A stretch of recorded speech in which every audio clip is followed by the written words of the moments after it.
Welcome to Trading Nation. I'm Brian Sullivan. Let's talk about what is causing this market sell-off. Craig Johnson of Piper Jaffray, Gina Sanchez of Chantico Global. Craig, you know, all good movies and books need a protagonist and an antagonist. They need a villain. And I think that the villain, as I actually wrote a couple of weeks ago, might be higher interest rates, the Darth Vader, if you will. But is that too simplistic in trying to explain the market drop? Or do you really believe that the rise in rates is the real problem here?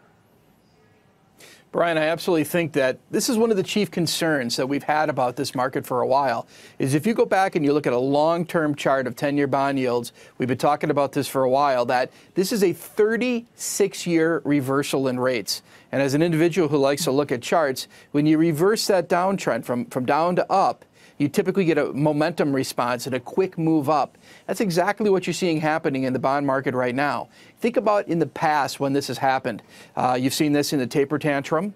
You've seen this happen in 2004, 2005, and you also saw it happen in '87 during those dark hours of the '87 market crash that had occurred. So I think this is a bigger issue. And then also would mention, if you just look right now, what's happening at 5-year bond yields compared to 10s and 30s, 5 years have gone up to multiple year highs. What I worry about right now is, as that 5 years gone up, do we get to 10 and 30 now to take a bigger move up? Lots of economic data comes out next week, and maybe you push this up to 3% pretty quickly.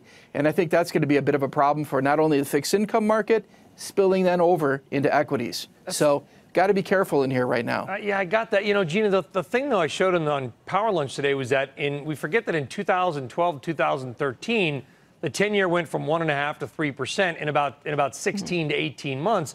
The so-called taper tantrum, the Dow rose 25%. But I guess, is that analogous to now, or is it that we have real inflationary concerns this time where we didn't last time? Well, so a couple of things. One, obviously what you're pointing to are a couple of head fakes we've had, right? We've had a few head fakes in the market that basically said, okay, now is the death of the bond market. Okay, now the bond market is really, really going to die. Okay, now apparently it's really, really, really going to die. So the question is this real, right? A lot of what pushed this initially was inflation. Inflation fears, inflation concerns. You saw tips break evens. They've been going up since June. The 30-year steepening is also a sign of potential inflation fears. Now, where is that inflation really going to come from? If you look at wage growth, Brian, wage growth has been really tepid. It's starting to show some signs of life, but just barely. So we don't see inflation as a real concern. I mean, we think that the cap on inflation is unfortunately there for a while, and I say unfortunately because that's a negative. However, there's another thing driving this, which is deficit spending. There's a concern that the new tax bill is going to add $1 trillion to the deficit.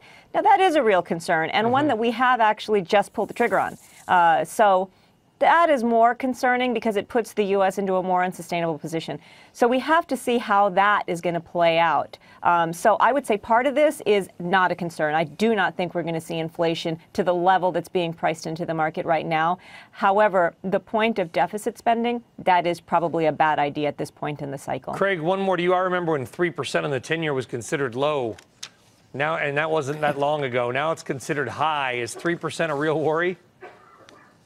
Well, the absolute number isn't a real worry. I think it's a speed at which you get there. A lot of the fixed income markets, when I talk to our desks on this, they're not very liquid. So it takes time to move and move around, and then they trade by appointment. So it's not the level, Brian. It's the speed at which you get there that's caused the problems in the past.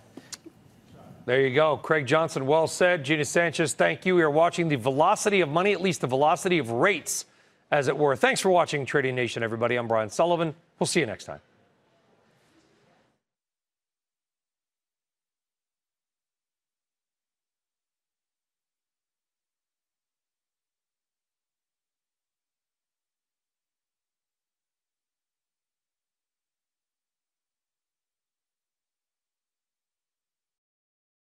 Hey there, thanks for checking out CNBC on YouTube. Be sure to subscribe to stay up to date on all of the day's biggest stories. You can also click on any of the videos around me to watch the latest from CNBC.